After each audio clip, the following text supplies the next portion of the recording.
Ewige Wiederkehr.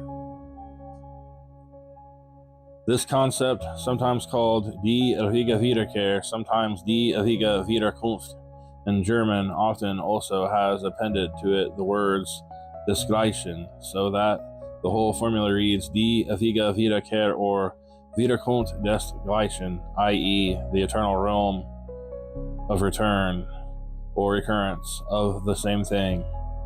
From the moment it struck him in that fateful summer of 1881 forward, it became the centerpiece of his thought.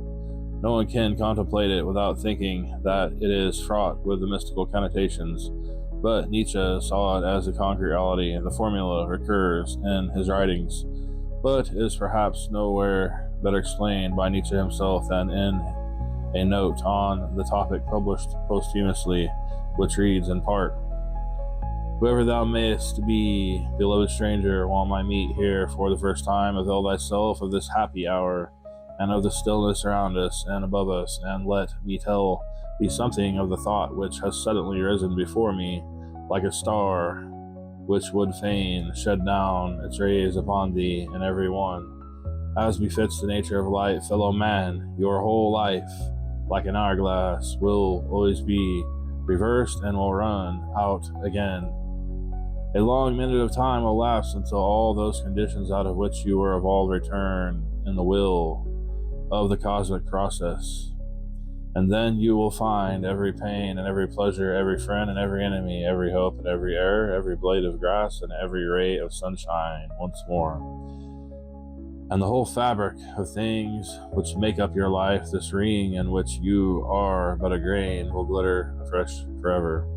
And in every one of these cycles of human life, there will be 1 hour where, for the first time, one man, and then many, and finally all will perceive the mighty thought of the eternal occurrence of all things, Ewige Wiederkunft, aller Dinge.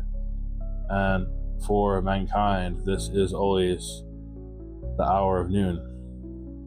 No one can read this who is also familiar with modern ideas and not be struck by the Zarathustrian references, the happy hour, thoughts rising like stars, time stretched between two poles of limited and limitless qualities. The eventful moment of the noontide, Nietzsche thought that the idea of the eternal occurrence could be proven scientifically, thereby all possibilities would occur as a matter of what we would call today the laws of probability, but he kept the whole concept in the realm of philosophy. All of this is clearly a reference to the Zarathustrian idea of the final body and fractal credi, making wonderful. Here we have the most ruthless and austere philosopher of the 19th century coming to the same conclusion as the great reigning prophet of almost 4 millennia earlier. Is this itself an example of the eternal recurrence? Certain key principles of Nietzsche's philosophy clearly seem to resonate with the system of Zarathustra. These principles or traits are a truthful rebellion against prevailing norms of society, culture, and religion, emphasis on the individuality of the human being, action in the world as the key to happiness, and the idea that there will be, in the end, a return to the place where we started, and that place is a better place if we become conscious of the process. Nietzsche's philosophy is not so much like that of Zarathustra's in details of substance or character as it is in this method. As he himself says, he feels that he is telling the truth of his age, the truth as he sees it in his vision, and as a truth teller he is most like the prophet of old. The last moment of Nietzsche's sanity, and poignantly described by Paul Krivacek in his book In Search of Zarathustra. On a damp and gloomy morning, the 3rd of January, 1889, Nietzsche was walking near the lodgings of the Via Carlo Alberto in Turin, opposite of the mighty Palazzo Carignano, in which Vittorio Emanuele was born.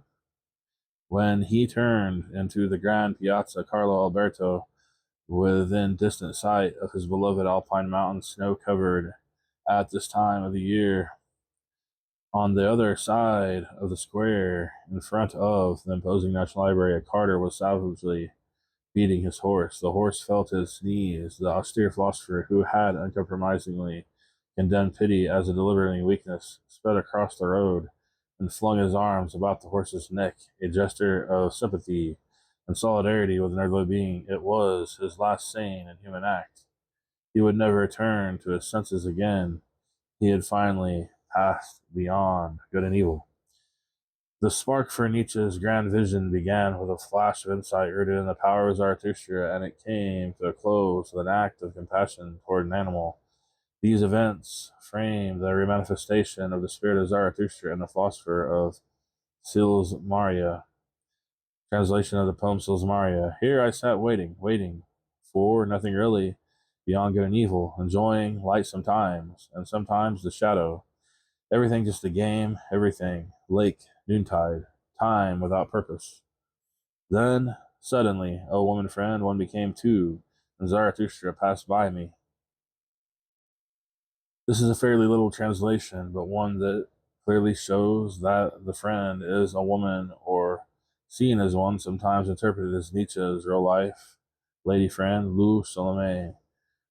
For the phrase one became two can be taken both as a romantic expression and an insight into the philosophy of Zarathustra.